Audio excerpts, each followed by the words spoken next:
Donc, mais l'administration, c'est la continuité, monsieur Alpha. C'est la continuité, c'est ce que je dis. C'est-à-dire, on ne peut pas signer, on ne peut pas déléguer, tant que, c'est-à-dire, à moins que l'intéressé meure. Mais si l'intéressé vit, pour le moment, on ne peut pas déléguer. C'est-à-dire, sous le diplôme, il n'en est pas question. Il doit y avoir un mécanisme pour pouvoir déléguer. Oui, c'est ce que je dis, mais les diplômes sont déjà signés. C'est déjà signé à l'ISEC. Soit on a un mécanisme de délégation, non, on ne peut pas signer les diplômes par PO. Je peux comprendre les attestations, mais les diplômes, je peux comprendre une seule chose. S'il y a une lenteur administrative, je peux comprendre ça. Ça revient au ministre de l'enseignement supérieur de placer déjà un recteur au niveau de parce que ces jeunes étudiants ils souffrent. Moi je pense qu'il doit y avoir un mécanisme pour pouvoir signer à la place du recteur s'il est souffrant. Non, mais c'est pas sur le diplôme. C'est pas sur le diplôme. Non, mais monsieur Alpha, ce que monsieur Mohamed Ali dit, il dit pour ne pas que ce genre de situation se répète, il faudrait qu'on mette en place un mécanisme qui permettra en cas de force majeure. Moi, ce que je dis, mais ça, ce n'est pas lié à l'université de Kankan, ni lié aux étudiants. Ça revient au ministre le fait que l'argument, parce que ce n'est pas qu'à Kankan, ce n'est pas qu'à l'ISEG, ça arrive à Sonfonia, ça arrive à Gamal, ça arrive dans les différentes universités. Oui, mais souvent, c'est souvent conditionné. C'est souvent conditionné. Oui, mais à l'ISEG, par exemple, si tu vois qu'un étudiant n'a pas son diplôme à l'ISEG, c'est parce qu'il n'a pas fait la correction de sa... Non, on ne parle pas d'individuellement. Il faut rappeler que monsieur Alpha Keita est lui-même professeur à l'ISEG, donc c'est de bonne guerre. Non, c'est pas parce que c'est de bonne guerre. Loin de moi l'idée de défendre les gens de l'ISEG, mais là-bas c'est le siège de la pédagogie. À l'ISEG, il y a des trucs, ça ne se fait pas.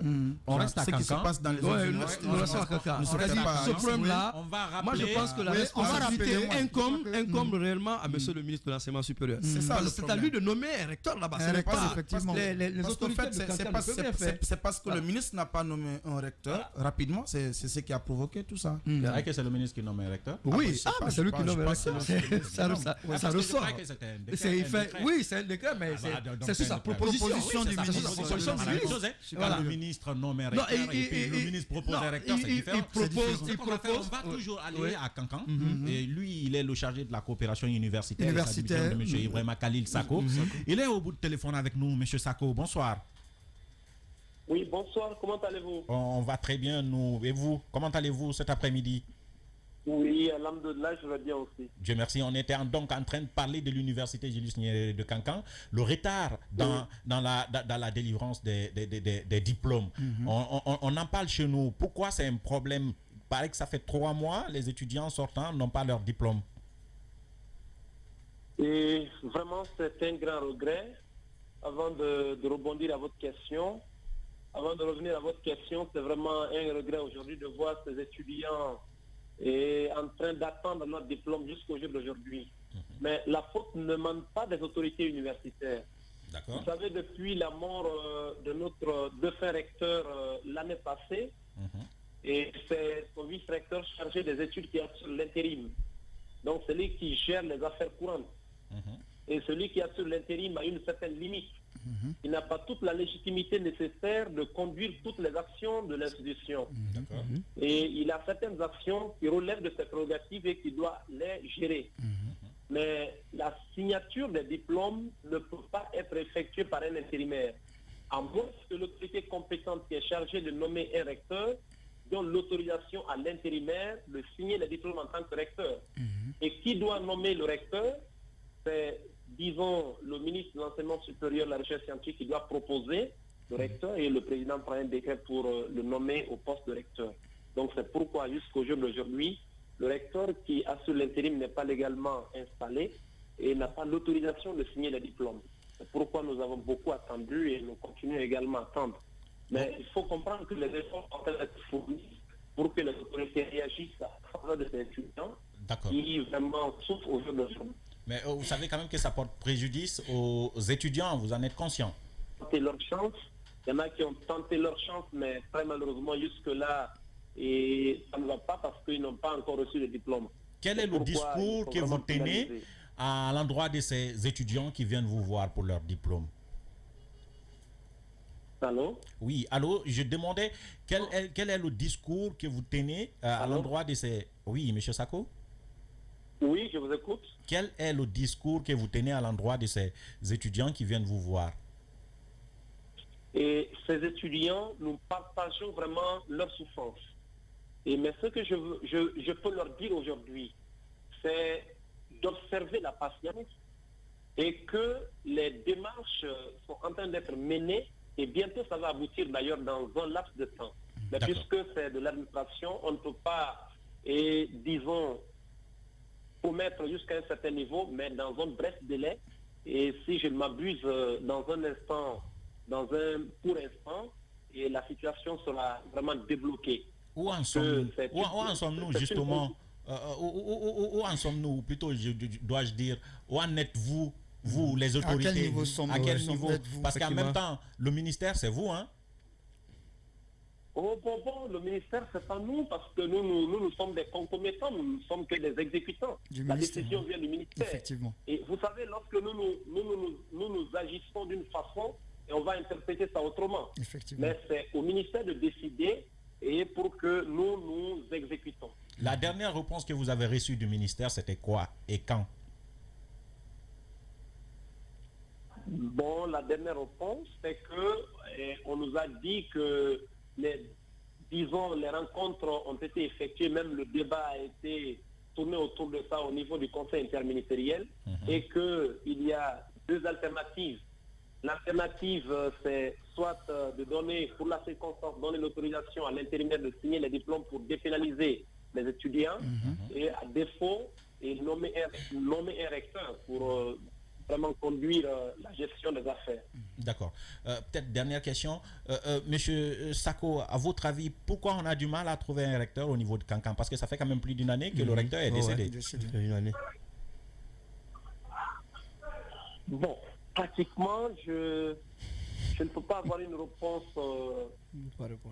claire par rapport à cette question parce que cette décision, elle est politique. D'accord? Oui. C'est l'autorité compétente qui a l'habilité et qui a toutes les compétences nécessaires de nommer un recteur. D'accord. Donc, puisque nous ne sommes pas les décideurs, on ne sait pas à quel niveau c'est bloqué. D'accord. C'était la dernière question, Monsieur Sako. Merci d'avoir répondu à nos différentes questions sur ce sujet. Et on vous souhaite une très bonne journée. Oui, Monsieur Sako, on vous souhaite une bonne journée. Merci. D'accord. On continue donc l'émission. Le sujet sur Kankan, on était en train de dire, il n'y a pas que Kankan, mais le fait qu'il n'y ait pas un recteur à Kankan, c'est inquiétant quelque part quand même. Pourquoi on a du mal à nommer un recteur? Ça fait quand même plus d'une année qu'il n'y a pas de recteur à l'université de Kankan.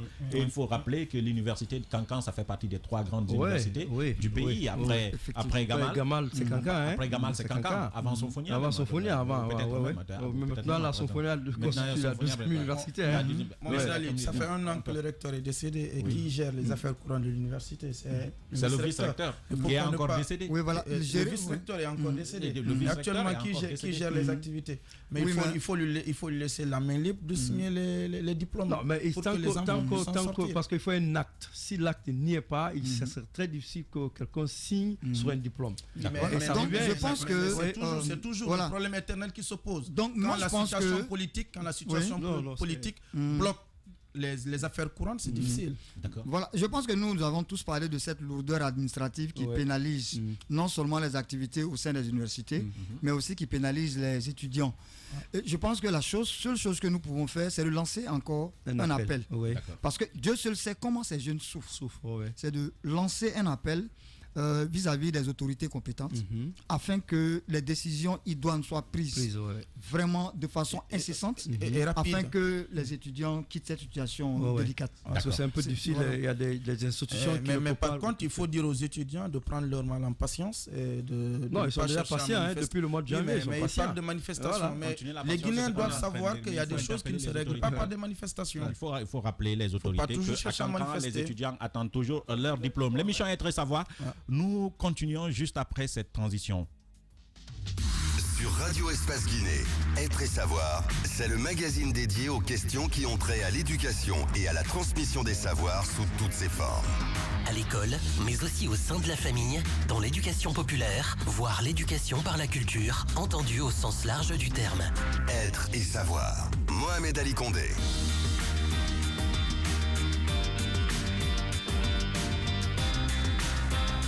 Nous continuons donc l'émission. Cette fois-ci, on l'a annoncé dans les titres.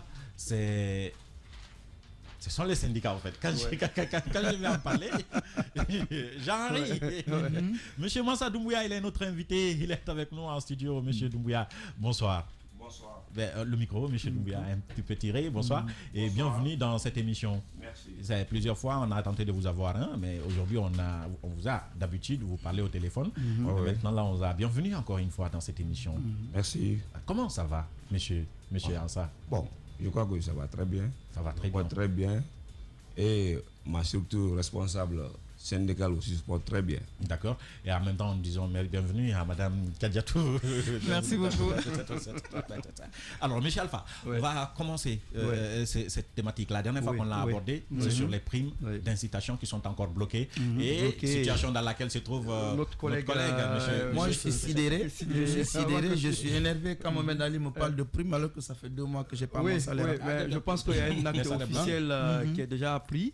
Ce acte-là, je l'ai lu la dernière fois à la DCE, c'est-à-dire à la fin de ce mois, tous les professeurs dont les salaires ont été bloqués durant les 2 mois vont être en possession de leur salaire du mois de mars et plus les 2 arriérés. D'accord. Et voilà, les 2 mois arriérés. Mais mieux que ça, et c'est que je pense bien que ce n'est pas une bonne chose pour une nation qui veut un développement dans le cadre de l'éducation.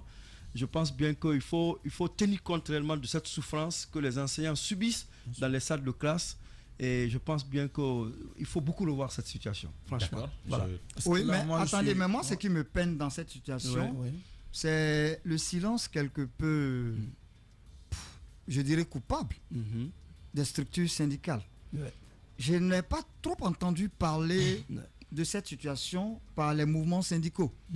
D'ailleurs, il a fallu tout dernièrement que je publie un post sur le blocage, des enseignants du secondaire, de certains enseignants du secondaire, de centaines d'ailleurs d'enseignants, pour que d'autres collègues ou d'autres amis des mouvements syndicaux prennent le problème à bras le corps. On a l'impression qu'aujourd'hui, parler de ce problème des enseignants est devenu, c'est un peu un thème opportuniste. On veut plutôt donner l'impression d'agir, mais en réalité, on se désintéresse totalement de ce qui arrive à ces enseignants. Et c'est justement à ce niveau. Et moi, c'est ça. Voilà, je voulais dire, en fait, je l'ai toujours dit ici, il y a cette désunion entre les structures syndicales. Donc, lorsqu'il y a un problème, il est difficile d'en parler parce que il y a un problème d'ego qui s'oppose entre les différents syndicats. Ce qui fait que si l'autre prend le problème, l'autre ne prend plus. Et du coup, on s'en fout. Et c'est justement à ce niveau que nous allons démarrer l'interview avec monsieur Doumbouya. Vous êtes le responsable de communication du SLEG.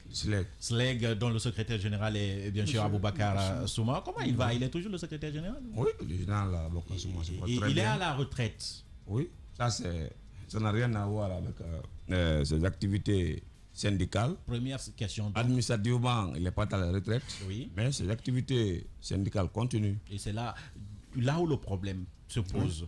Est-ce que quelqu'un qui justement est à la retraite peut diriger une organisation syndicale? Certainement. Sur quelle base? Le problème peut se poser à votre niveau, en tenant compte de votre statut de journaliste, mais en tant que syndicaliste, moi je sais très bien que le général Bakar Souma, l'incorruptible, aujourd'hui, il est fier de continuer ses activités syndicales.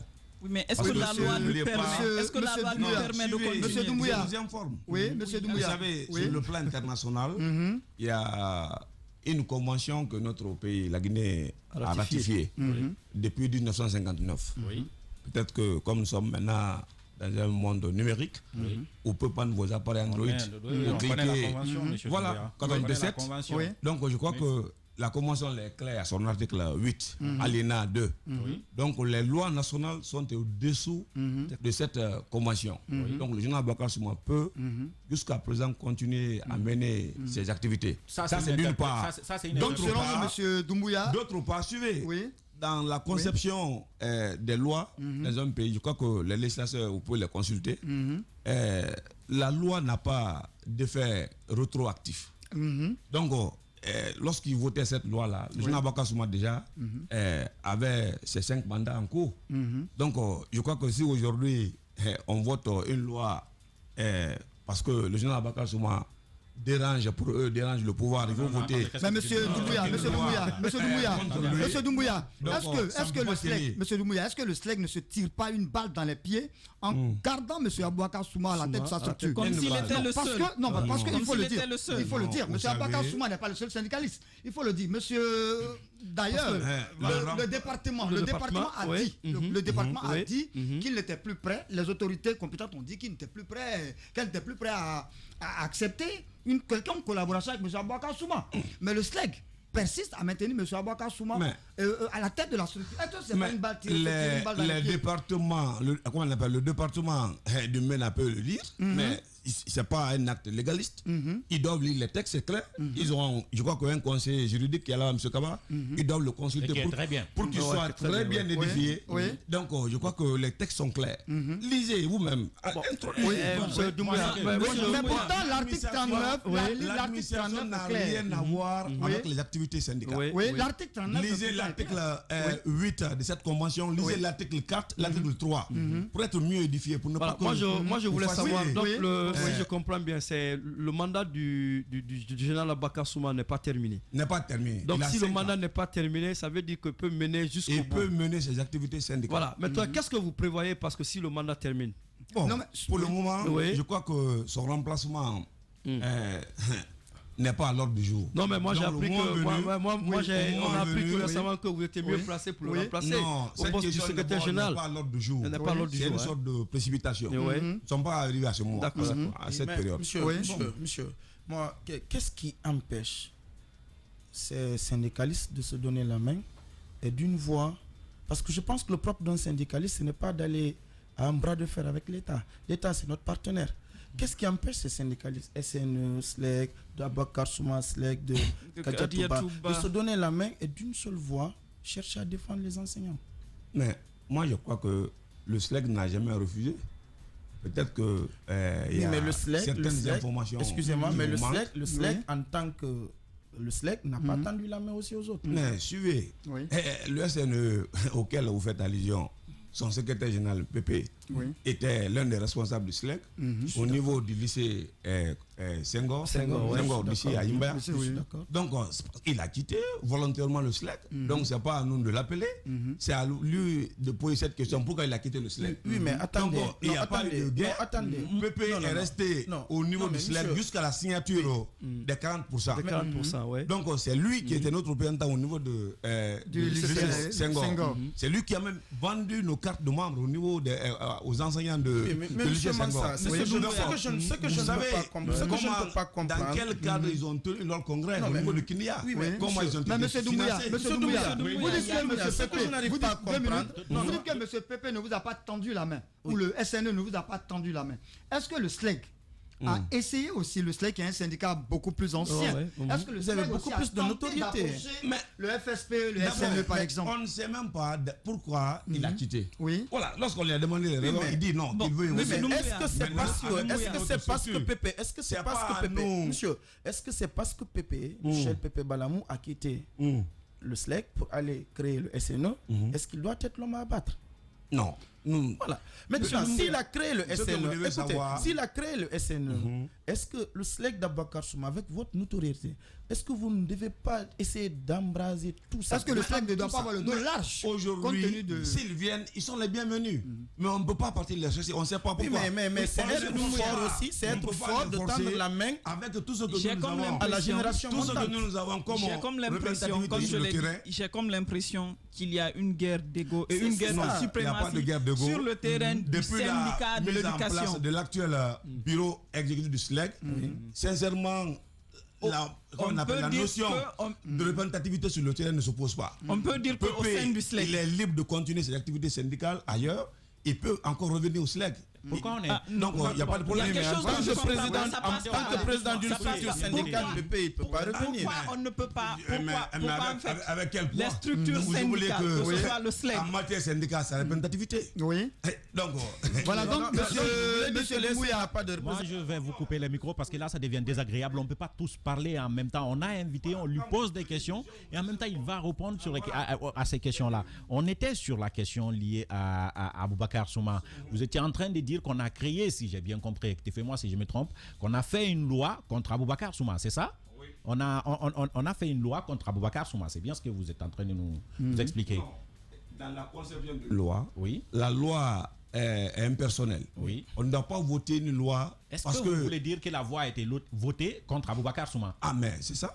Qui a voté cette loi et pourquoi? Je crois que c'était lorsque les politiciens avaient pris la décision, l'opposition avait pris la décision de quitter l'Assemblée, bien avant même les législatives. Oui. C'est en cette période-là qu'ils ont, pensé à voter cette loi-là. D'accord. Pour mettre en un mot fin à l'évolution du général Aboubacar Souma. C'était même en période de grève qu'ils l'ont voté. C'est pourquoi nous avons eu cette conception. D'accord. Maintenant, la question que je veux pour la prochaine question, elle est toute simple. La convention, c'est vrai, c'est une convention internationale qui normalement est au-dessus des lois nationales. Mais sauf que la condition est que l'État doit réviser ses lois pour conformer à la convention nationale. Sinon, l'État est libre d'appliquer ses propres lois. Aujourd'hui, il se trouve qu'il y a une loi qui est contre et qui est en application et qui n'est pas en faveur d'Aboubacar Souma. Et comme l'a dit M. Valli, est-ce que là, c'est pas vous qui êtes en train de tirer dans l'eau? Non, on ne tire pas dans l'eau. N'oubliez pas toujours ce principe que vous venez d'évoquer. Oui. Les conventions sont de dossier des lois nationales. Oui. Donc, si cela y est, ça c'est une question qu'on n'a même pas discutée. Si le ministère ils ont voté cette loi. Cette loi a trouvé que le général Aboubacar Souma déjà avait ses 5 mandats. Donc, il était déjà secrétaire général du structure responsable de SLEC. D'accord. Donc, je crois que on vous a dit que la loi n'a pas d'effet rétroactif. D'accord. Et pas parce qu'aujourd'hui, elle peut penser sur le fait de la climatisation à l'Assemblée, voter une loi, mettre à l'eau tous nos acquis.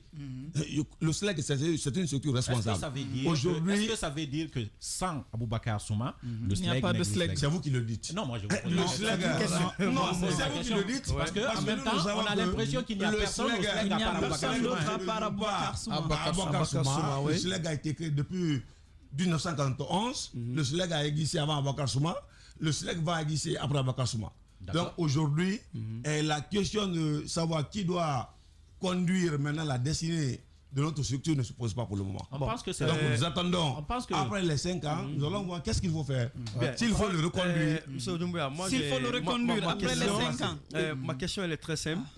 Qu'est-ce que le SLEC a fait par rapport à cette situation de gel des salaires des enseignants dans les structures scolaires? Voilà, peut-être que, vous savez, ce que nous pouvons faire, c'est de communiquer. Moi, je suis le chef de la communication au niveau du SLEC. J'ai longtemps communiqué sur ça, du fait que l'autre fois même, lorsque j'ai fini la communication, il y a le proviseur du lycée Bonfi, avec tout ce qu'il a fait aux enseignants pendant la période de grève, ça ne nous a pas intéressé. On a continué à le défendre parce qu'aujourd'hui, le salaire est vital. On ne peut pas accepter que les syndiqués et les ouvriers souffrent. Un salaire même qui est insignifiant, qui ne signifie rien, bloquer cela. Donc, j'ai longtemps parlé au niveau de vos confrères de toutes les radios. Peut-être que c'est la première fois d'en parler ici. Sinon, j'ai toujours en parlé. Le général Aboubacar Souma aussi a toujours en parlé. Mais est-ce que la solution, c'est d'en parler ça dans les radios? Parce que moi, je pense bien qu'en tant que structure syndicale, vous avez un droit vis-à-vis de ces enseignants. Donc, vous devez vous mettre en relation avec le ministère du Budget, le ministère des Finances, en relation avec le ministère de l'Éducation nationale, pour que... Parce qu'il y a de cela 2 mois, les enseignants de négociation. Je peux. C'est de communiquer et écrire. Voilà. Et nous avons écrit à l'inspecteur général du travail, Dr. Ali Akamara. Nous avons écrit les contenus associés à cette correspondance-là. Il y a l'engagement des contractuels sans condition à la fonction publique, remettre les salaires des gens depuis janvier jusqu'au niveau du mois de mars. Nous l'avons signifié. Uniformiser les primes d'incitation à 2 millions pour l'ensemble des travailleurs de Guinée. Monsieur Doumbouya, s'il vous plaît. Monsieur, hier, je causais avec un confrère, un ami des mouvements syndicaux, qui m'expliquait un peu les démarches qu'ils ont entreprises et il m'a donné un peu la situation générale.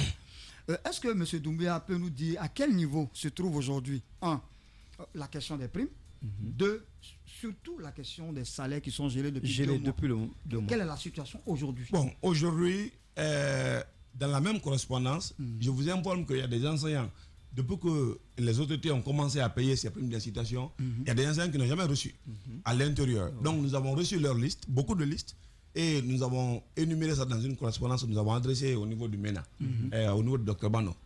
Et sa réponse après combien de mois, et il nous dit que ce n'est pas lui qui est le ministre du budget. Lui ne gère que les enseignants. Voilà, donc, M. Doumbouya, les avantages liés au salaire, il n'est pas responsable. Voilà, M. Doumbouya, je ne sais pas si nous sommes bien compris dans la question. Nous voulions des chiffres. Nous voulions, à quel niveau le département et le ministère du budget, ils sont à quel niveau dans le règlement de ces salaires gelés? Parce qu'on m'a dit qu'il y a des l'information que nous avons par rapport à ces salaires gelés. Quand ce sont des enseignants qu'on considère qui ne sont pas syndiqués, c'est vous, vous désintéressez d'eux, vous dites que ce n'est pas votre lutte. On vous reproche cela. Lorsqu'il s'agit pour le cas des enseignants des salaires gelés là, non, on ne sait pas savoir ce qui est du SLEC, qui n'est pas du SLEC. Notre rôle en tant que syndicaliste, c'est d'écrire, d'informer les autorités. Et nous l'avons fait. Donc au jour d'aujourd'hui, nous sommes informés qu'à la fin de ce mois-là, ils doivent les payer, ceux qui ont déjà reçu le mois de février, ils doivent recevoir le mois de janvier et plus ce mois de mars. Ceux qui n'ont rien reçu doivent recevoir les 3 mois. Une question. Que pensez-vous de la phrase du ministre là, que ce n'est pas lui le ministre du budget, et par contre que les salaires gelés sont des salaires de ces travailleurs? Et ça ne le préoccupe pas. Lui se préoccupe de la classe. Il ne veut pas assumer sa responsabilité. C'est une manière de fuir à sa responsabilité. Sinon, moi, je ne peux pas comprendre que tes agents, tes enseignants sont sur le terrain. Tu sais que s'ils n'ont pas ce salaire vital-là, ils ne peuvent pas enseigner, ils ne peuvent pas transmettre comment on appelle, leur savoir aux enfants dans les conditions de l'art. Déjà, leurs familles sont en attente de leur salaire. Donc, si aujourd'hui, les enseignants continuent à souffrir, Dr Bono, il dit qu'il n'est pas responsable de cela, c'est parce que il ne veut pas, comment on appelle, aller dire la réalité. Et d'autant plus que sur la fiche, c'est écrit les enseignants dont les salaires sont bloqués par le ministère du budget avec l'accord du MENA. Avec l'accord du MENA. Oui, avec l'accord du MENA. Donc ça veut dire que c'est le MENA qui a donné son accord. Vous savez, généralement, les 80% des enseignants qui sont dans cette situation-là, vous savez, l'administration, vous l'avez dit au début de votre émission, l'administration, bon, en un mot, ne marche pas. Ça ne fonctionne pas selon les règles là. Sinon, si vous prenez le cas de proviseur de Bonfi, le principal de notre collège, M. Almami, ils étaient au compte de la commune de Matoto. Maintenant, ils sont maintenant au niveau de Matam. L'administration n'a pas corrigé cela. Donc, normalement, on devrait dire que ces cadres-là maintenant sont au niveau de Matam. Donc, les inspecteurs des finances qui sont venus faire le contrôle au niveau de Matoto, comme ils n'ont pas trouvé ces cadres-là qui sont maintenant au compte de Matam, ils n'ont pas trouvé au niveau de Matoto, ils pensent que maintenant c'est des cas d'abandon.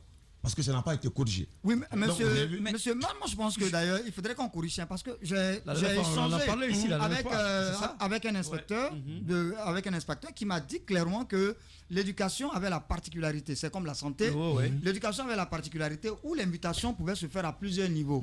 C'est-à-dire que l'inspecteur peut muter, le DPE peut muter ou le département aussi peut muter. Ce qui fait que parfois on a du mal à faire suivre les salaires.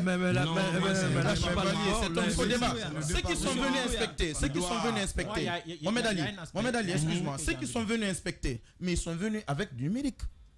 Il y avait des ordinateurs, il y avait beaucoup de trucs. Pourquoi ne pas centraliser les fichiers? Ils ne sont pas venus avec les ordinateurs. Je ne parle pas de ça, je parle de là-bas. Là-bas, au niveau de la centralisation. Il y a une question que moi je voudrais bien vous poser. Au niveau de la centralisation. Pourquoi il y a tant de problèmes selon vous au niveau de l'éducation, tant au niveau des salaires, tant au niveau des primes, tant au niveau de tout ce qui est lié, bref, à l'éducation? Pourquoi selon vous? Si nous devons débattre de ce sujet-là, nous allons passer, je crois qu'une semaine ici. Oui, mais en quelques mots, en plus bref. Le système éducatif n'a jamais, il faut le dire, il faut dire la vérité, n'a jamais été la préoccupation de ce régime actuel. Depuis 2010 jusqu'à l'heure où je vous parle, ça n'a jamais été la préoccupation de ces gens. Depuis mon engagement, je vous informe, 2017 jusqu'à l'heure où je vous parle, moi, mon cahier n'a été jamais visé. Je n'ai jamais été inspecté. Pour que je puisse améliorer mes pratiques de classe. C'est trop facile ça. C'est à vous, enseignants, de donner votre cahier de préparation au directeur. Non, ce n'est pas ce que j'ai envie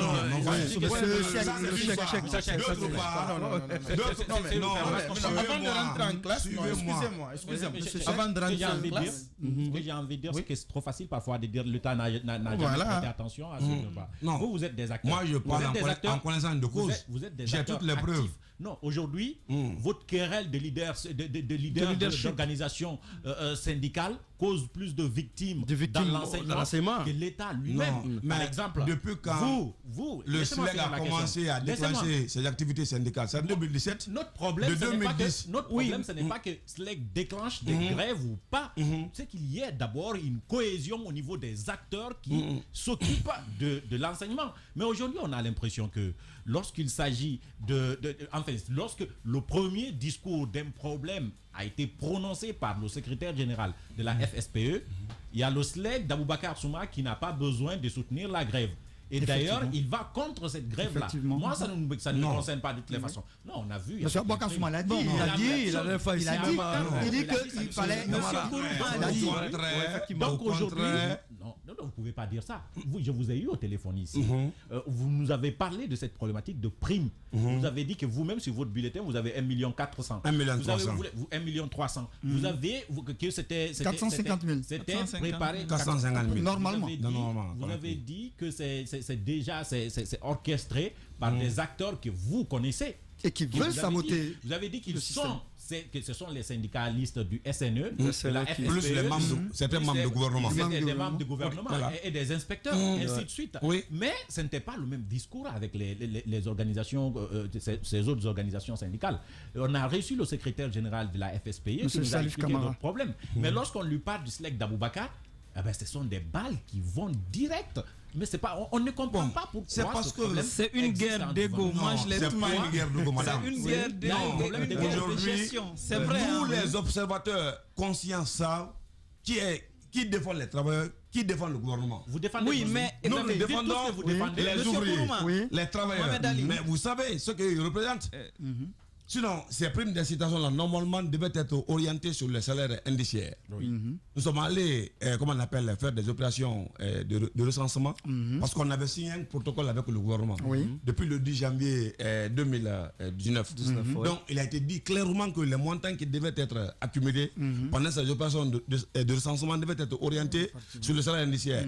Mais ils nous ont mis de côté parce que aujourd'hui, vous considérez les leaders de la FSPE et du SNE comme des usurpateurs. Parce que c'est votre lutte que je n'ai pas de commentaires à faire par rapport à leur position. Mais tout ce que nous savons, un syndicat, c'est la représentativité. Aujourd'hui, les anciens ne sont pas des bêtes. Nous défendons une couche intellectuelle. Donc, ils savent aujourd'hui qui est-ce qui est à la base de leurs problèmes et qui est-ce qui les cherche à améliorer leurs conditions de travail. Parlant de cette représentativité, M. Doumbouya, vous nous avez dit tout à l'heure que vous, en fait, l'État est à la base des problèmes du système éducatif. Vous-même, vous venez de dire que depuis 2017, le SLEG a commencé à faire des grèves, à faire des communications. Est-ce que depuis 2017 jusqu'à maintenant, là, vous pouvez nous dire qu'en âme et conscience, toutes les grèves que le SLEG a eu à faire n'a pas eu un impact négatif sur les apprenants et sur le système éducatif guinéen? Oui. Parce que là. N'oubliez pas que, madame, la grève est un acquis constitutionnel. Oui, je n'indispensable pas, mais pourquoi ces grèves à répétition? Pourquoi ces grèves à répétition? Pourquoi vous n'allez pas à la table de négociation? Est-ce que la grève, elle veut dire est-ce que la grève est la seule supérieure des élèves d'un syndicaliste? Est-ce que la grève n'est pas la seule arme d'un syndicaliste? C'est parce que lorsque nous menions des démarches qui n'aboutissent pas, finalement nous faisons recours à cette arme. Est-ce qu'il y a des syndicalistes qui vous combattent? Qui nous combattent? Oui. Bon, oui. Du SLEG. vous du SLEG, dirigé par Aboubacar, est-ce qu'il y a des syndicalistes qui vous boycottent, qui vous combattent? Non, ils essayent, mais ils n'ont pas peu. Qui sont-ils? Monsieur Doumbouya a parlé d'amical. Monsieur Doumbouya a parlé d'amical de l'éducation.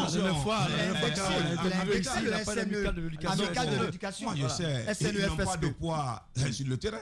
Monsieur Doumbouya, est-ce que c'est le propre d'un mouvement syndical que de toujours chercher à affronter l'État? La confrontation perpétuelle. Toujours. Nous n'avons jamais affronté l'État. C'est vous qui le dites. Je vous ai posé une question. Je n'ai pas dit que le SLEG l'a fait. J'ai dit, est-ce que c'est le propre d'un mouvement syndical, quel qu'il soit, de chercher à affronter directement l'État par rapport à une situation? Non, la mission principale c'est ce que je c'est non. D'un syndicat, c'est de chercher, c'est de se battre pour améliorer en un mot les intérêts moraux et matériels des ouvriers, des travailleurs. Voilà. Maintenant, par rapport à ça, quand vous proposez quelque chose à l'État et que l'État fasse la sourde oreille, est-ce que c'est l'unique moyen que vous avez, c'est d'aller à la grève?